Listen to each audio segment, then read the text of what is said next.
Namaskar, this is First Post and you're watching Vantage with me, Palki Sharma.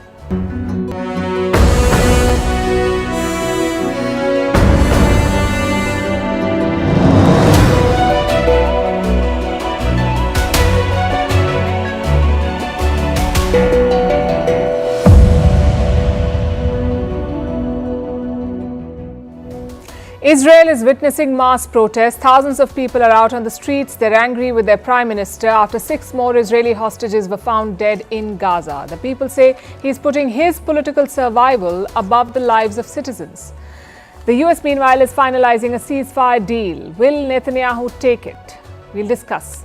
In Brazil, X has been banned after Elon Musk picked a battle with the country's Supreme Court. He says he's fighting for free speech. We'd like to see him do that in China, where Tesla has big business interests. In Pakistan, an ultimatum from Iran: build your side of the gas pipeline or pay $18 billion in fine. Also in Pakistan, how a dream mall's opening turned into a nightmare. China's boat war is escalating. It is ramming vessels into Filipino ships. We'll tell you why. In Germany, a far-right party has won an election for the first time since the Second World War. We'll tell you why this is a big deal. In Kolkata and Kerala, politics hijacks the issue of women's safety. The famous Russian spy whale called Vladimir has been found dead. What is dynamic pricing and why is it being debated? Was there secret life before the Big Bang? We'll tell you what the latest theory says and what's with the flood of crocodile jokes. All this and more coming up. The headlines first. In India, floods wreak havoc in Andhra Pradesh and Telangana. At least 30 people have died across 2 states. Nearly 500,000 people affected in Andhra Pradesh alone. The state's capital region has been hit by its heaviest rainfall in 50 years.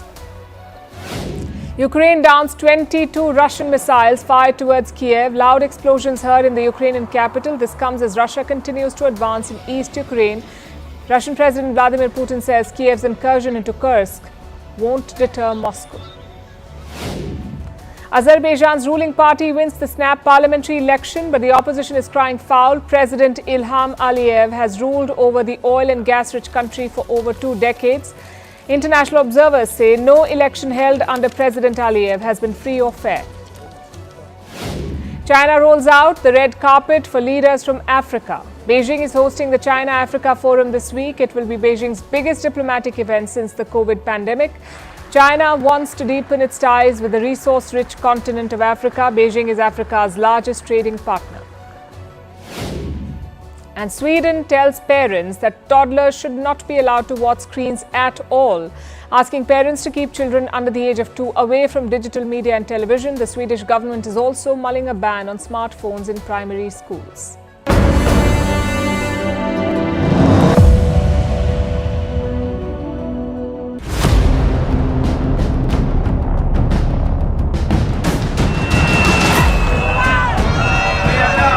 We are just waited for so many days.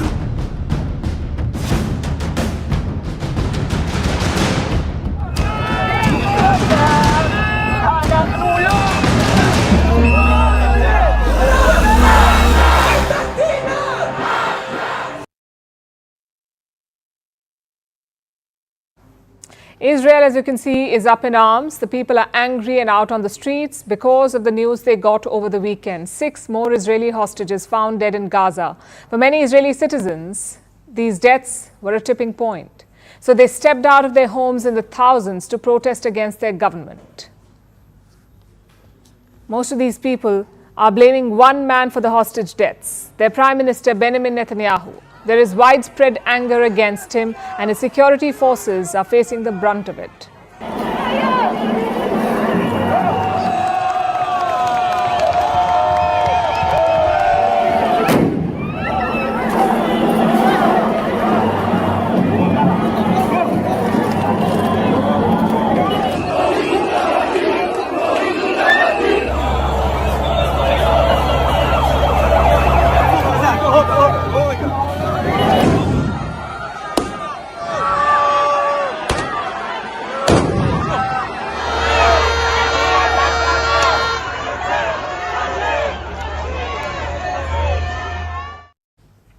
These clashes happened last night. Crowds broke through police lines. They blocked a major highway. Some protesters set fires on the road. Among them were families of the hostages.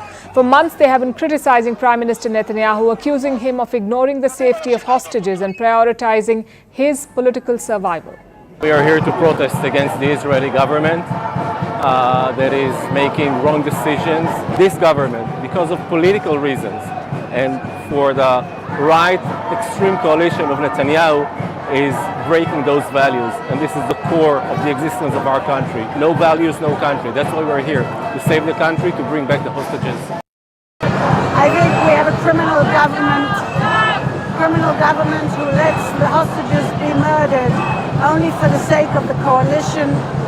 And we have a prime minister who doesn't think of the good of a country, but only of his. The protests continued today as well. Workers and trade unions went on a strike. So government and municipal offices, private schools, businesses, even the Ben Gurion airport in Tel Aviv were all shut today. Doctors too joined the strike. They walked out of duty. We are striking.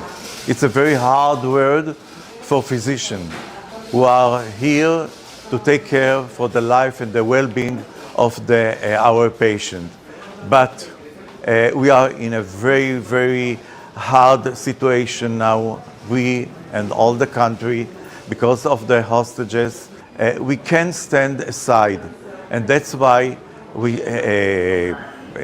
came into a strike.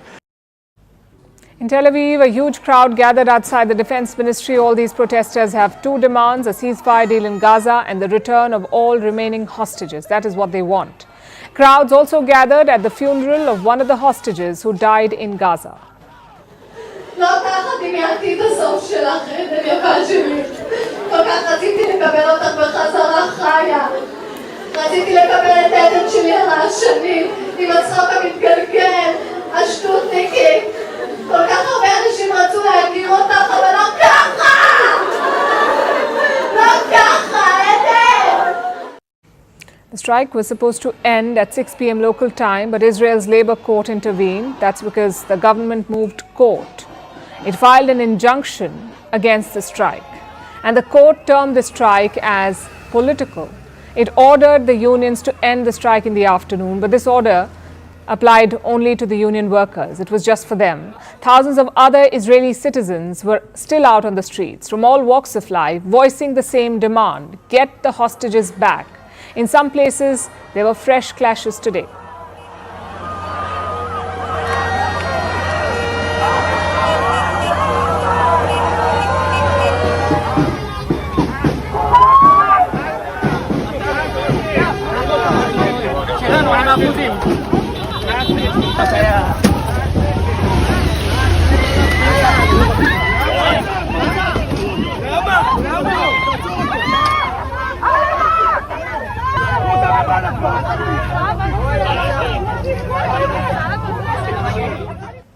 So how many hostages are still there in Gaza now? An exact figure is not available. More than 200 people were captured in October last year. That's when Hamas attacked Israel on October 7. They took more than 200 hostages. Some were returned. A lot of them died. Reports say 97 hostages still remain unaccounted for. And it's hard to get an accurate number now because the fighting is still on. It continues despite the protests. Israel is still pounding Gaza. Today they targeted a school. It was being used as a shelter for displaced Palestinians. The Israeli forces struck it. At least 11 people were killed.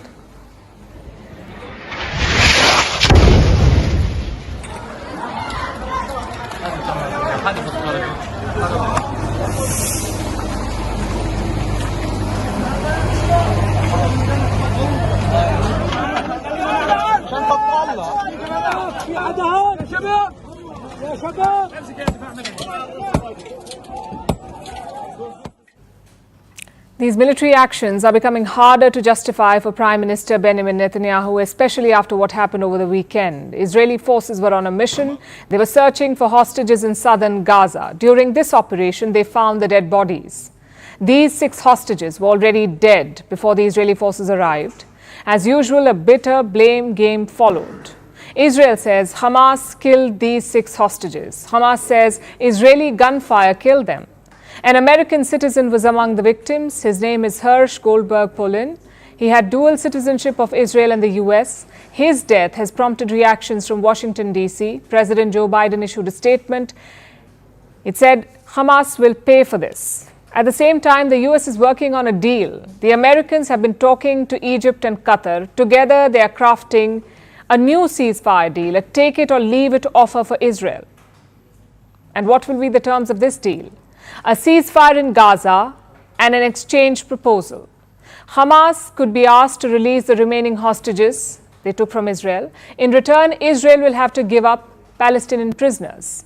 Now, for months, both sides have been going back and forth over this. But now the US hopes that mounting public pressure will force Netanyahu to accept this time. It's not a given, though. Netanyahu is yet to commit. He has called today's strike shameful. That's the word he used. He says the protest will strengthen the hand of Hamas. You see, this war has killed more than 40,000 Palestinians. But it's the death of 6 Israeli hostages that may finally force Netanyahu's hand, which says a lot about how human life is valued in this conflict.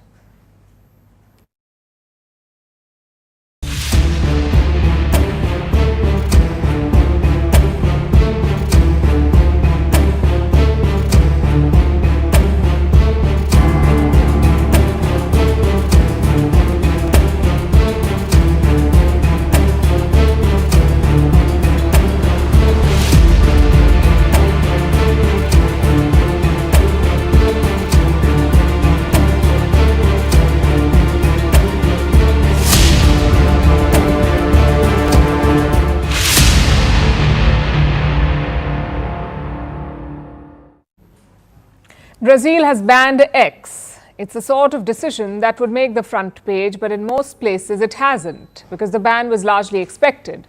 You see, Elon Musk had picked a fight in Brazil. His target, a judge of the Brazilian Supreme Court. The judge asked X to block certain accounts on the platform, most of them linked to far-right parties. These accounts were accused of spreading fake news. So the Brazilian Supreme Court told X to block these accounts. But Elon Musk refused. He resorted to personal attacks on the judge.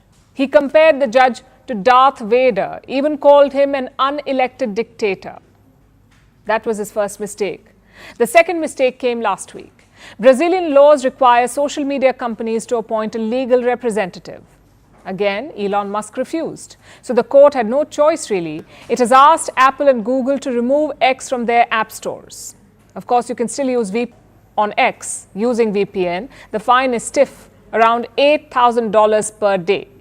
So X has effectively been banned in Brazil.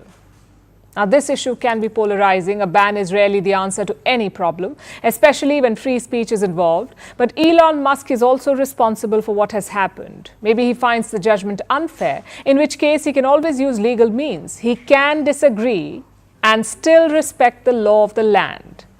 Well, that's what normal businesses would do, but not Elon Musk. He chooses to insult and abuse office bearers. Look at his latest post. Musk says the Supreme Court judge meddled in Brazil's last election. Has he offered any evidence? Of course not. Instead, he's asking followers with evidence to reply to his post. Now, it's childish.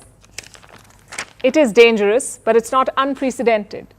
Elon Musk has made a habit out of this. In Australia, he sparred with the Prime Minister, Anthony Albanese. In the UK, he sparred with Prime Minister Keir Starmer. He said a civil war is inevitable in the UK. Now, do you see the problem here? Musk is not just a normal X user. He's the richest person on the planet, also the most followed account on X.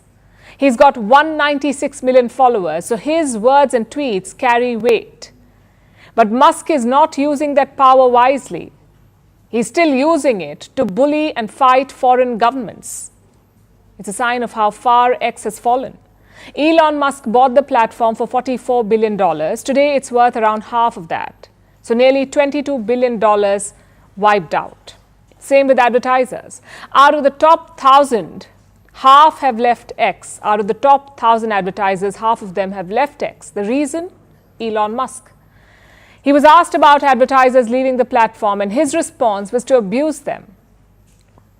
Musk has fired nearly 80% of all ex-employees. That includes content regulation teams as well, the guys who filter out hate and fake news.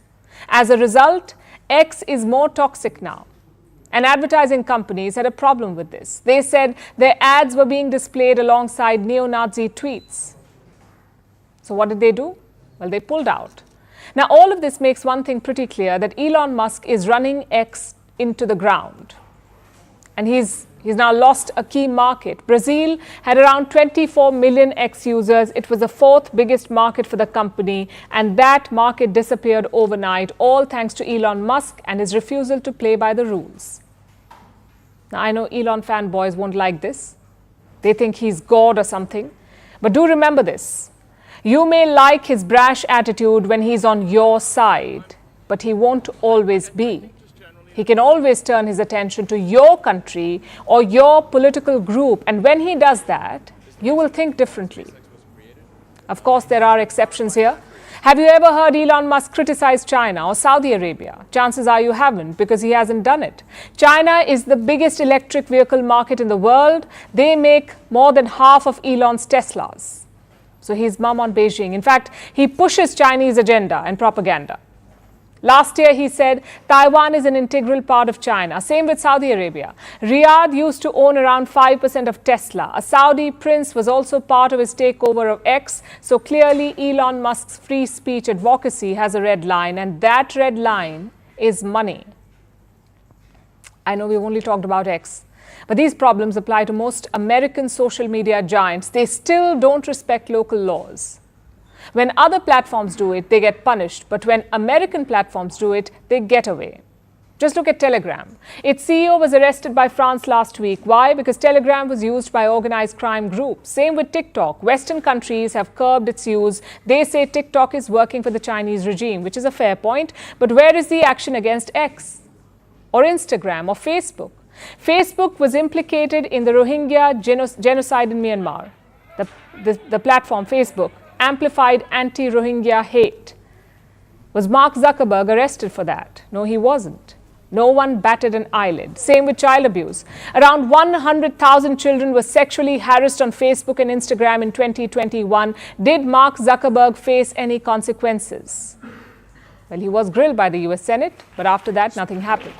It tells you about the double standard. US social media companies are subservient at home, but they're rogue abroad. They ignore hateful content, they pick fights with governments, and they refuse to follow local laws.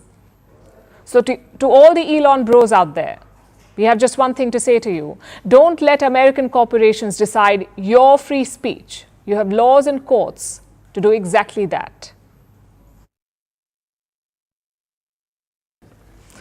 Now, Pakistan desperately needs funds.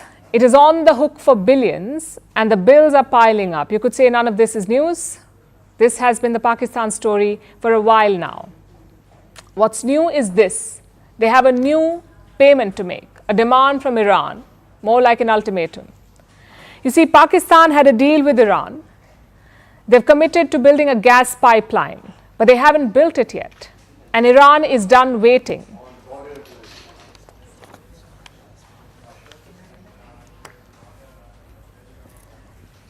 The Iranians say either complete the project or pay a penalty, a whopping $18 billion. That's what Iran wants Pakistan to pay, $18 billion. Obviously, Pakistan does not have that kind of money. So can they finish the project? Like I said, it's a gas pipeline. The deal was signed way back in 2010.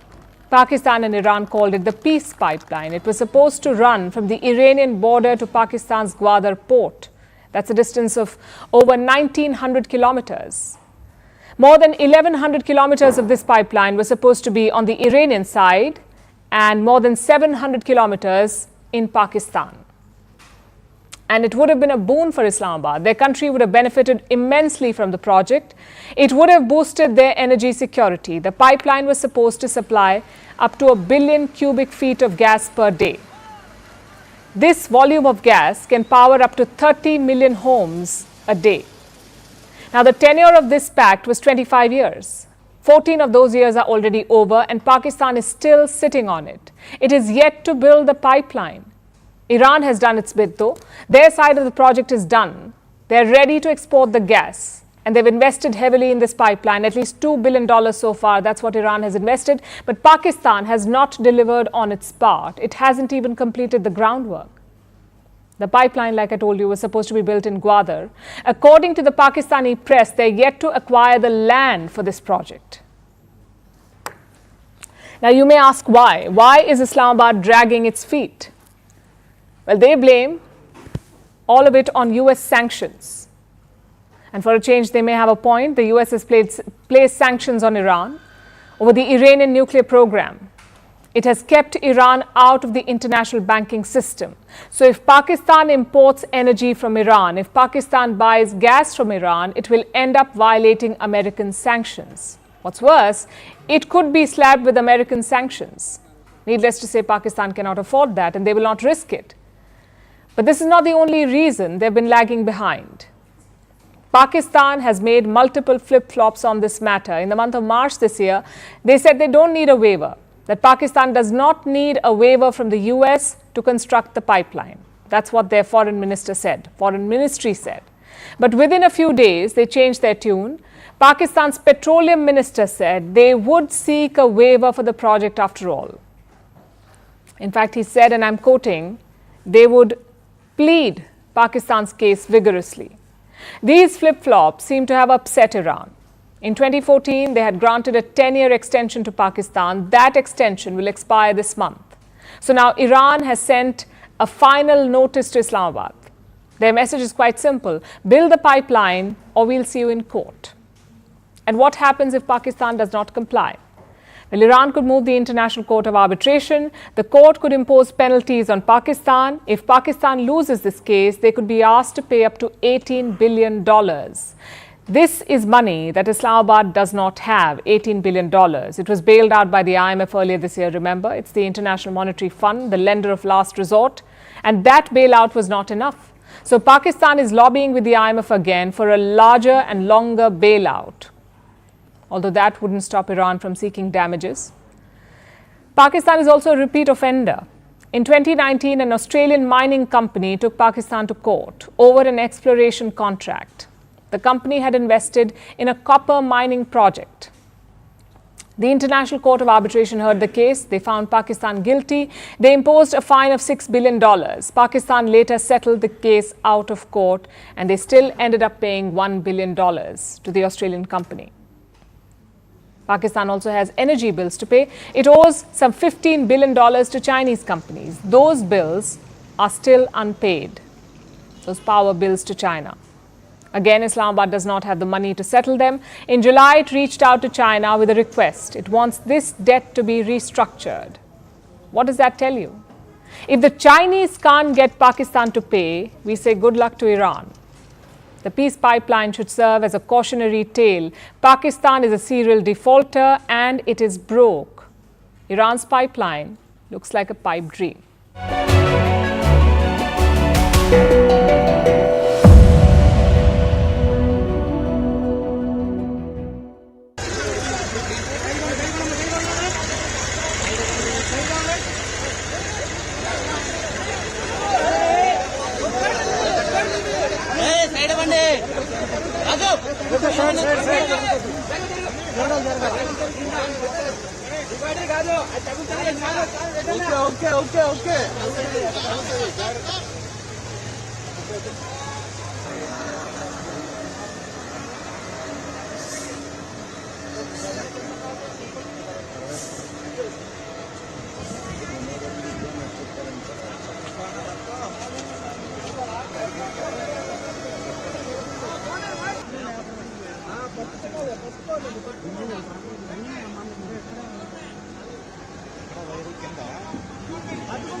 And staying with Pakistan, let's tell you about what was supposed to be Pakistan's biggest thrift store, the Dream Bazaar in Karachi. It opened around 3 p.m. local time, and within half an hour, the mall was empty. The goods were all gone.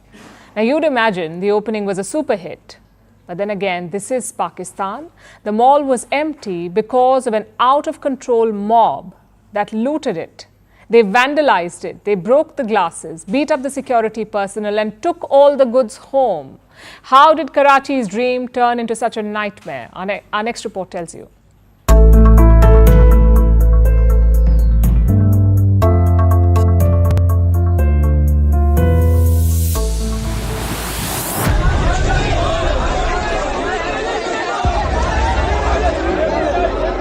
अबे तो वो है टी-शर्टें चलो आगे चलो यहाँ पे मजे चलो टी-शर्ट चलो लेकिन क्या हाल किया है यार It was supposed to be a grand opening, yet it turned into absolute chaos.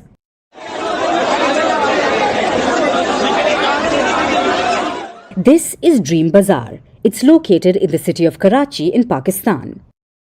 According to reports, it was established by a Pakistani businessman living abroad. The mall was marketed as Pakistan's first mega thrift store, and the promises were lofty. Apparently, you could buy anything for as less as 50 Pakistani rupees. That's around 18 cents. The opening day was on Friday. The store announced special discounts. There were aggressive marketing campaigns. It was set to be a grand affair. Dream Bazaar opened at around 3 p.m. local time, but by 3:30 p.m. it was completely looted. Thousands gathered outside the mall ahead of the opening. When the gates opened, they rushed in. The crowd swelled every minute. The mall management tried to keep things under control, but soon it was impossible.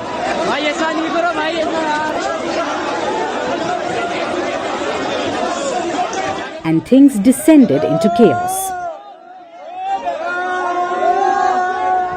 People looted the entire store. They took whatever they saw. Some carried them out in their arms, while others brought bags to stuff goods and carry them home. Meanwhile, the security there was overwhelmed. The crowd overpowered them. They beat up the security personnel, glasses were shattered, the property was destroyed.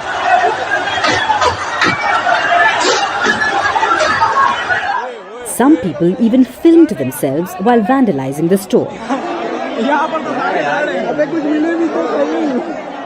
Outside the mall, things came to a standstill.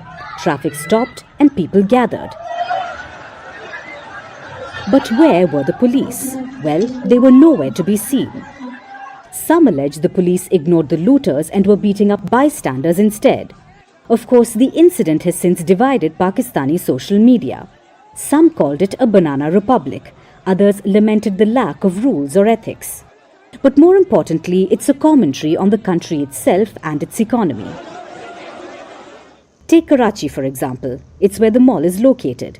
Karachi accounts for 25% of Pakistan's GDP. It generates 50% of the country's revenue. Yet, development projects in the city are missing. The government slashed the budget for that. So, what's the government doing about it? Well, it's touting its own record. A few days ago, Pakistan Prime Minister Shehbaz Sharif spoke on the economy. He said the country is moving towards stability. Yet the numbers don't look good. Debt has soared to $254 billion.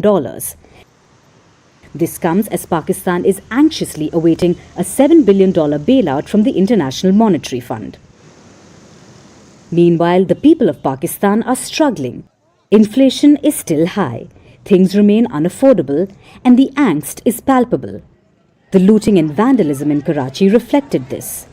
The mall may have started out as a dream project, but Pakistan's Dream Bazaar turned out to be a big nightmare.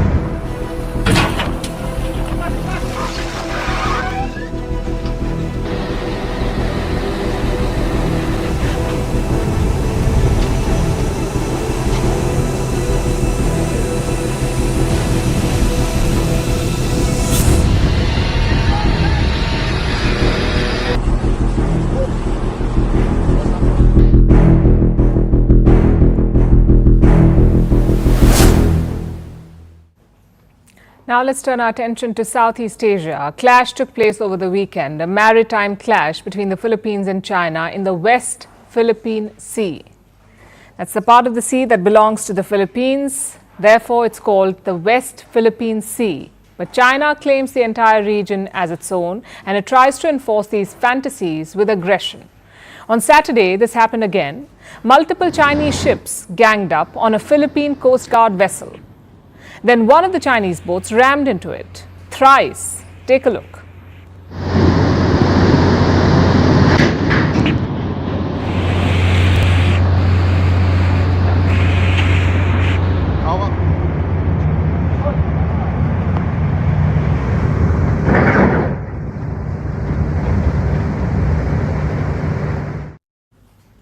Sailors on board the Filipino vessel recorded the attack. They say that the Chinese ship deliberately rammed into them.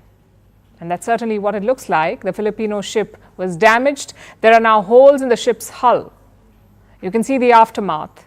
But despite this visual evidence, China is trying to turn this around. Beijing claims to be the real victim of the clash. They released their own video of the incident taken by someone on board the Chinese vessel. This video shows just one of the 3 ramming incidents. And Beijing is trying to portray it as an aggressive maneuver by the Philippines. Today, a Chinese spokesperson doubled down on this claim. First of all, the Sabina Shoal is part of China's Nansha Islands. On August 31st, a Philippine Coast Guard vessel had illegally stayed in the waters near Sabina Shoal for a long time. In an unprofessional and dangerous way, it deliberately rammed into a Chinese Coast Guard vessel, defending what is its rightful position. This caused a collision between the vessels from both the Chinese and Filipino sides. It is, therefore, justifiable that China takes necessary measures in accordance with the law, which is legitimate, lawful, and beyond reproach. You've seen both the videos, both the versions, the Chinese and the Filipino one. I'll let you decide who looks like the aggressor. Meanwhile, let's look at the bigger picture here. This was the 5th clash between China and the Philippines in a month, the 5th clash in 1 month. Chinese ships and planes constantly butt heads with Filipino vessels, hoping to take hold of the disputed region by force. So let's understand the situation a bit better. First, why is this area disputed? Let's show you the map. This is where the Sabina Shoal is located. It's about 230 kilometers away from Palawan, one of the islands that make up the Philippines. Now, according to international maritime law, anything up to 370 kilometers away from the coast falls into a country's exclusive economic zone, EEZ. Anything that's 370 kilometers away from the land border is your EEZ. The Sabina Shoal is 230 kilometers away from the Philippines, so it is well within its territory. Then why does China have ships in the area? Why is it clashing with the Philippines over this island? Well, because it's China. China believes itself to be above international law. It keeps spewing bogus territorial claims based on ancient imperial boundaries using these convenient old maps. Beijing claims almost the entire South China Sea region. It draws this infamous 9-dash line, and it claims everything within this 9-dash line. Obviously, that is bogus. An international tribunal said as much. It ruled against the Chinese claims back in 2016. So the dispute should have been over, but China refused to accept the verdict. It continues to harass countries that should actually control the region. And that is why a dispute still exists. Now let's look at the reason behind all of this. Why does China want this area so badly? Why does it want to control the entire South China Sea region? The simple answer is resources. The entire sea is rich in oil and gas. New deposits keep getting discovered. It should be enough to benefit all the countries in the region, but China wants to hoard all of it. And it's not just oil and gas, you also have fish. The South China Sea region is full of marine life. It's a boon for a nation's food security. But again, China wants to hog it all. It keeps sending its trawlers to exploit the region, even areas in the exclusive economic zones or EEZ of other nations. So China is literally stealing food off Filipino plates. That's one reason why it wants to control the South China Sea. for the resources. The second reason is trade. About $3 trillion worth of trade flows through the region every year. $3 trillion, it's more than the GDP of most countries. And then there's the strategic angle. Remember, Beijing views the South China Sea region as its own, as its mythical, historical territory. So it wants to control the region to the T. China has set up a number of military bases and airstrips all over the sea, which it can use to exert pressure on other nations and counter any challengers. So the region is lucrative and it has military value. No wonder Beijing goes to such lengths to exert control.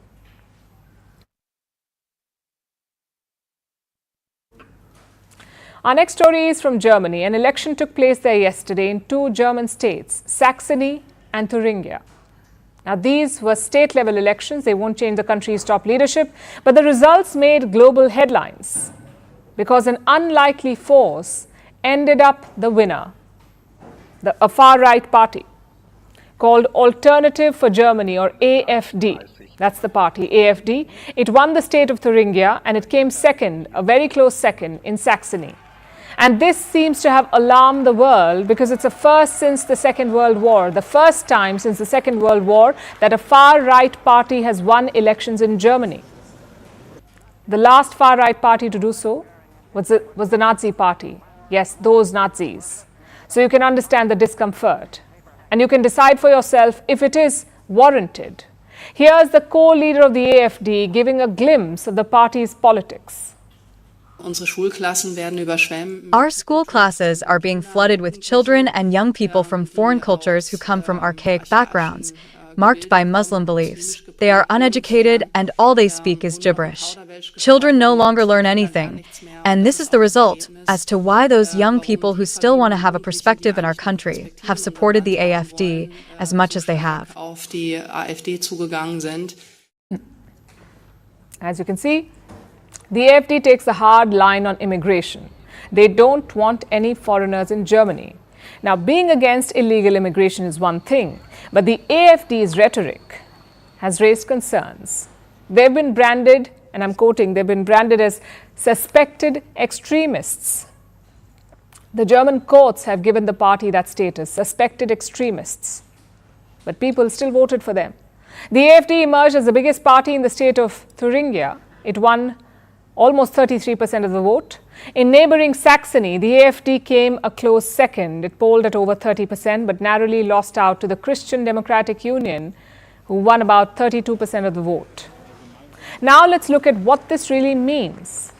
First, will the AfD govern any of these states? Most likely no. You see, no party has won an outright majority in these two states. They will have to form a coalition government, and all the other political parties have refused to work with the AfD. They have closed ranks to keep the AfD out. For us, it is still the case, as we said before the election. We will not govern or form a government with the AfD. I am available to form a government that has a Democratic majority.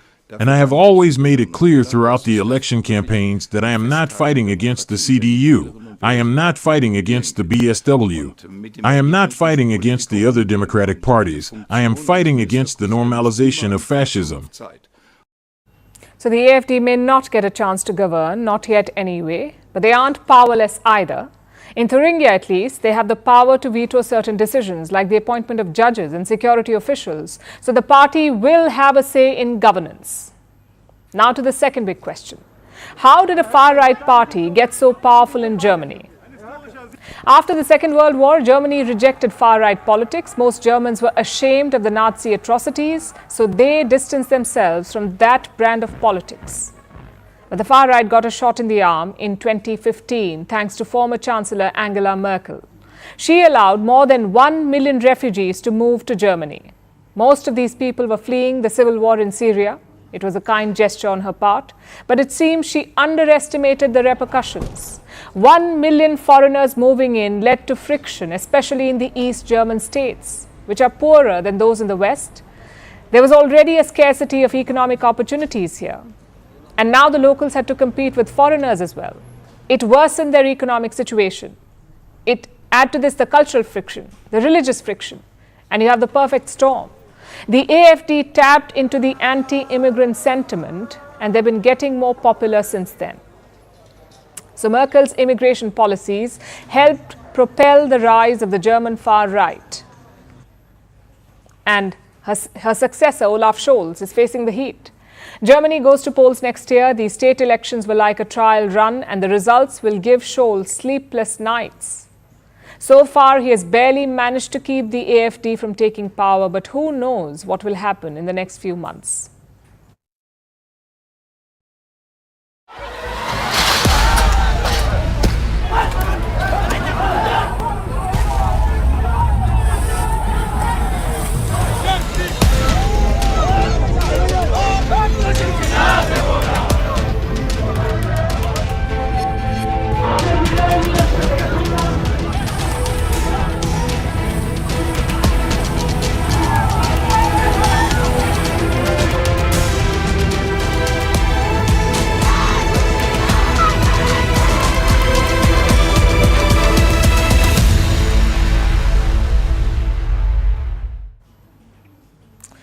What we feared is happening, both in West Bengal and in Kerala.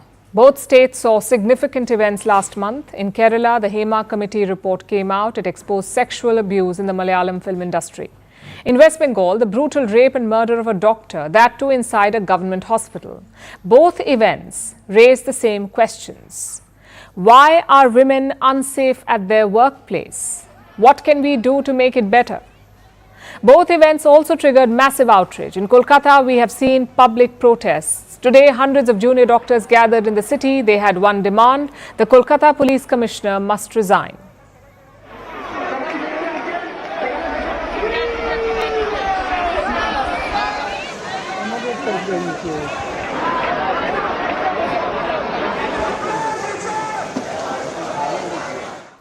There is logic to their demand. Kolkata police are facing a lot of questions. They acted very slowly after the murder. It took them 14 hours to file an FIR. Plus, the culprit was a civic volunteer. He was using a Kolkata police bike on the day of the murder. So the criticism is justified.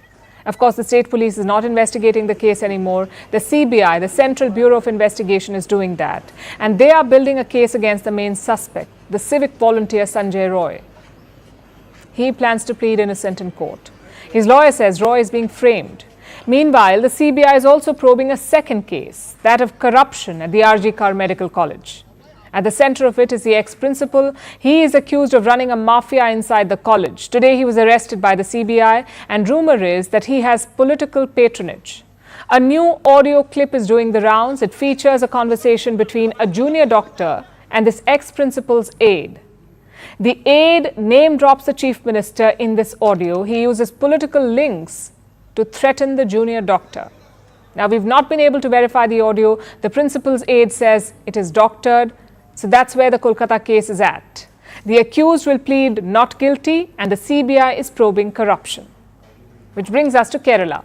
Top actors have been forced to break their silence, including Mohanlal and Mammootty.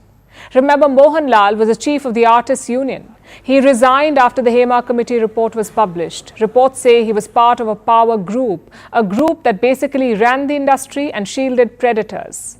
But Mohanlal has denied all of it. He welcomed the report's findings, and he also said a cleanup is necessary. Don't buy it though. The very same Mohanlal called Me Too a fad in 2018. So his statements clearly don't mean very much. Meanwhile, the politics continues. A female Congress leader in Kerala made some damning revelations. She said a casting couch exists in the party, in the Congress party. A casting couch exists. If you're close to top male leaders, you get opportunities. If not, your career goes nowhere. In response, she has been removed from the Congress. The party says she's working with adversaries. And who is that? Who are these adversaries? Kerala's ruling Communist Party.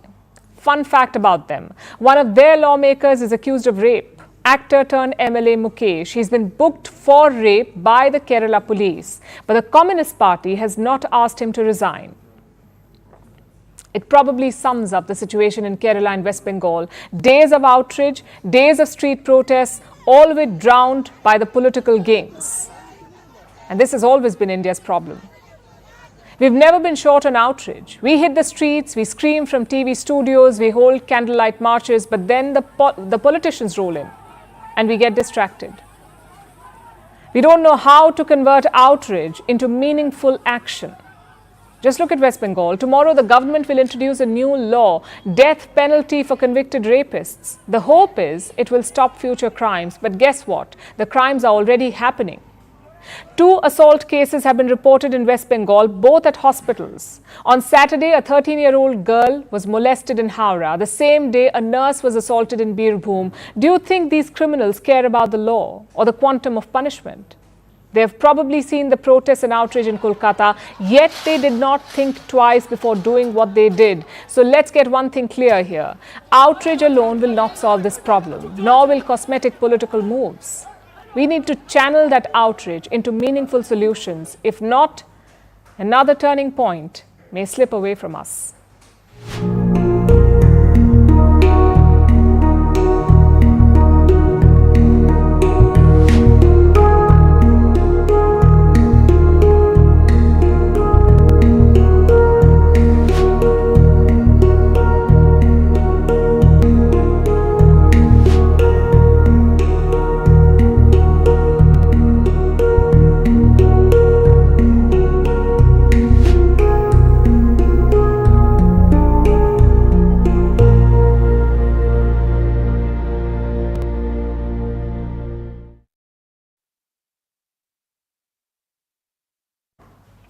Espionage has 2 rules.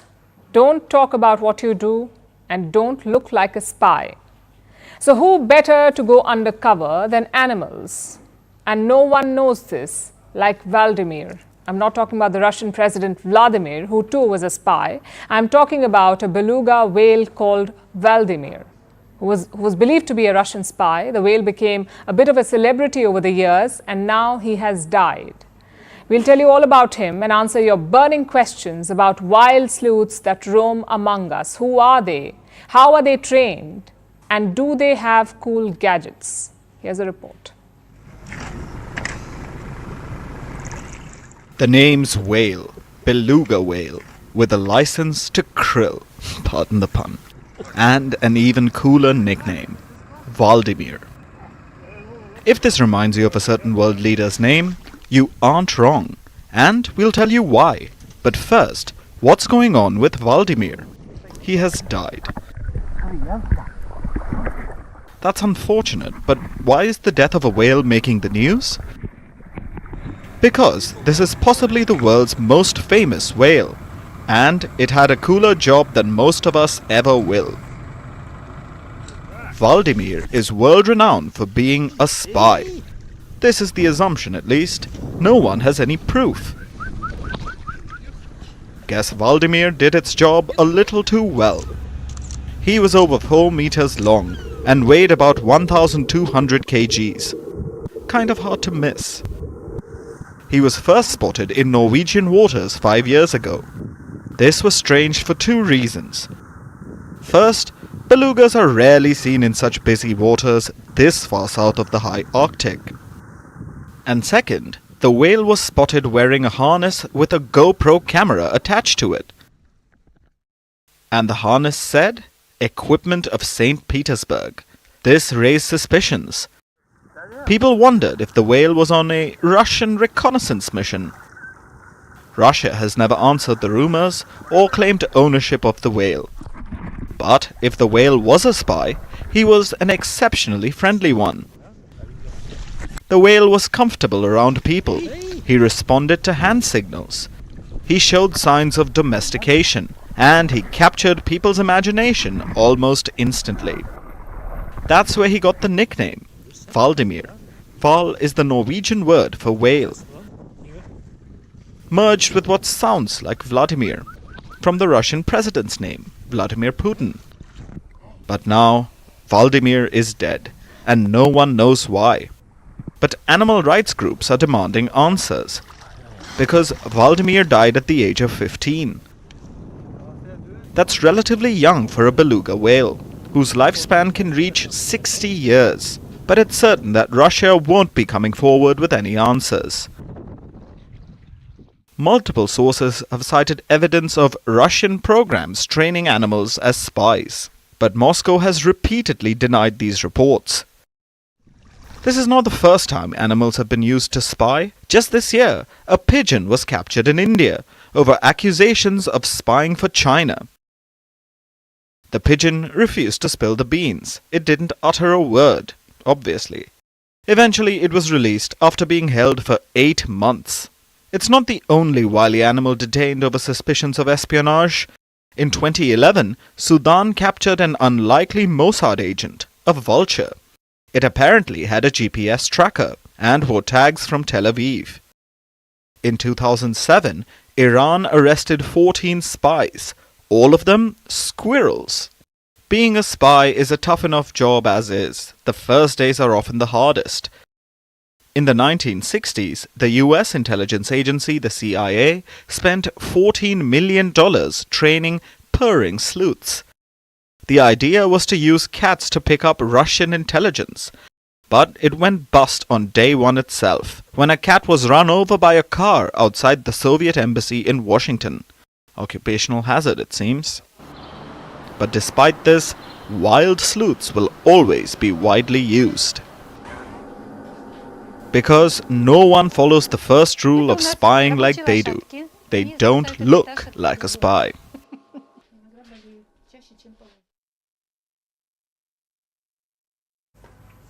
For our next story, let me ask you some questions. Have you ever tried booking a flight a day before? Or booking an Uber at peak traffic hour? Or even booking a hotel just hours ahead of check-in? If you have, then kudos to you. You went where others fear to tread. And that's because of exorbitant prices. Last-minute bookings cost a bomb. Reason? Dynamic pricing. And what's that? Imagine you have a product, say a flight ticket. The airline is the seller, but it doesn't set a fixed price for the ticket. The price depends on the demand. If the demand is high, the price goes up. If the demand is low, if the flight is going empty, you can snag the ticket for cheap. It's your basic demand and supply principle. High demand, high prices, low demand, low prices. And it is applicable for a range of things, like hotel rooms, ride-hailing apps, concert tickets, movie tickets, train seats. Anything and everything can be dynamically priced. But why is it done? Well, the United Kingdom, for one, is asking it. Last week, British band Oasis announced a reunion. The boy band will reunite next year. It is scheduled to play 17 shows. And tickets for those shows went on sale. One ticket was initially priced at £148. One ticket for £148, so fans joined the queue online to buy these tickets. But once they reached the checkout, they were in for a rude shock. The tickets had been rebranded. Why? Because of the growing demand.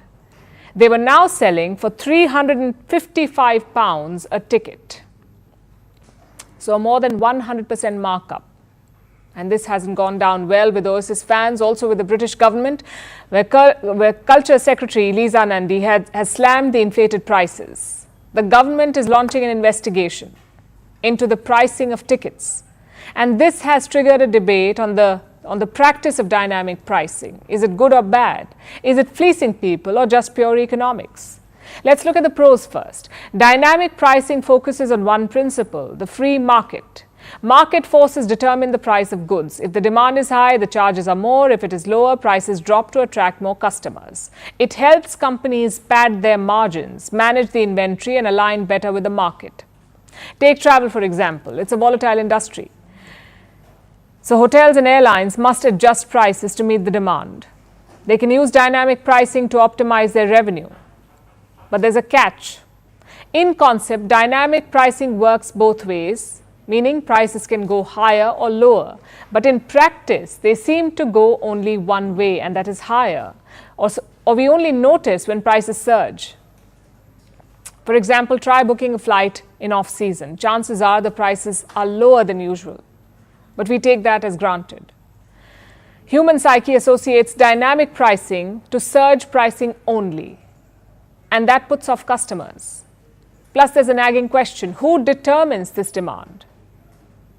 What are the metrics used to measure it? Why is there no transparency in the process? And that is what makes customers doubt the process. They feel that the entire process is manipulative, that it's a scam to fleece them.